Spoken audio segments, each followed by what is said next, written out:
Ini ada pertanyaan, sudah baca surat Al-Falaq, An-Nas, Al-Ikhlas, ayat kursi, dan Fatihah rutin wiridan pagi dan sore, mengapa masih bisa kena sihir? Jadi ayat-ayat dalam Al-Quran yang berupa Al-Fatihah, An-Nas, Al-Falaq, Al-Ikhlas, dan ayat kursi itu ayat-ayat yang mengandung doa. Jadi yang namanya doa itu kan permohonan ya. Jadi ya terserah Allah mau dikabulkan atau enggak. Jadi kalau ada orang baca seperti itu kok masih kena sihir, ada orang baca seperti itu selamat. Nah, itu terserah Allah. Yang harus diketahui bahwa orang-orang yang gampang kena sihir itu pertama karena akhlaknya kurang baik, masih ada pemarah. Biasanya orang pemarah itu memang gampang kena sihir. Jadi akhlak-akhlak yang kurang baik masih dilakukan, yang berupa pemarah, suudzon, gampang tersinggung. Terus yang kedua, imannya kurang bagus. Yang ketiga, amal solehnya kurang banyak. Terus yang keempat, tauhidnya bermasalah. Jadi kalau orang itu masih menuhankan uang, menuhankan jabatan, menuhankan ilmu, saya kalau nggak ada orang itu, nggak dibantu orang itu, saya nggak bisa begini begitu. Nah itu namanya sudah bermasalah itu tauhidnya. Bergantunglah penuh pada Allah, minta tolonglah pada Allah. Minta tolong manusia boleh, tapi tetap keyakinannya Allah yang nolong.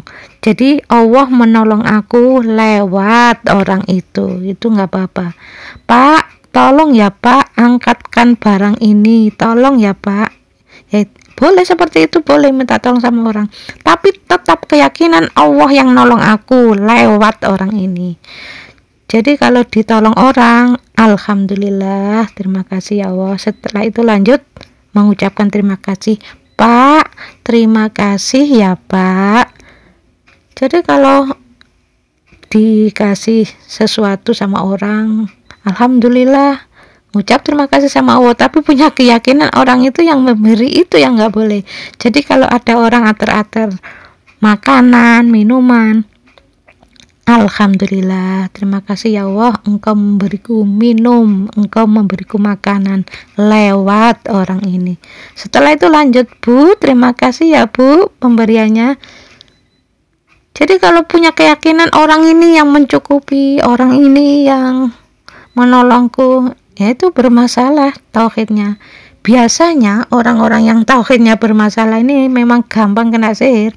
Jadi pertama akhlaknya harus bagus, tauhidnya harus bagus, imannya harus kuat, dan amal solehnya juga banyak. Insya Allah nggak gampang kena sihir. Karena ada orang yang mengatakan begini, Bunda, di rumahku itu ada binatang piaraan, bebek, ayam, burung.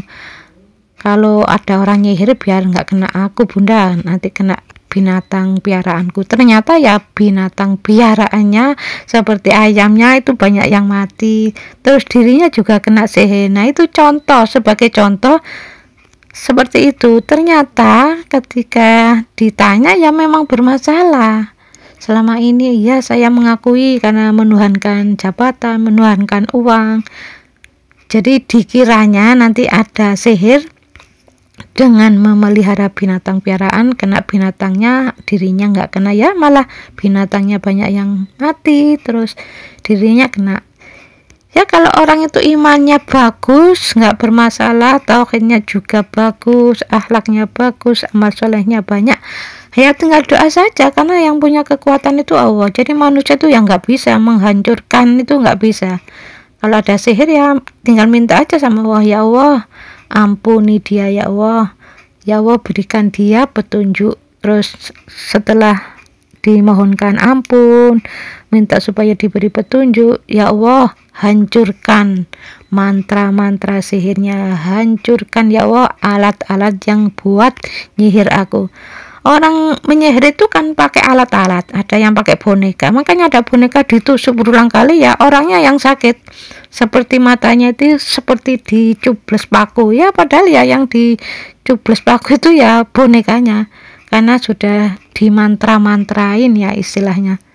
Ya itu enggak mempan, makanya si penyihirnya ya menganggapnya orangnya itu sakit, dicubles berulang kali matanya. Ya orang ini kok kelihatannya sehat-sehat aja, nggak apa-apa. Ya memang nggak apa-apa, nggak terasa apa-apa, karena sudah dihancurkan oleh Allah.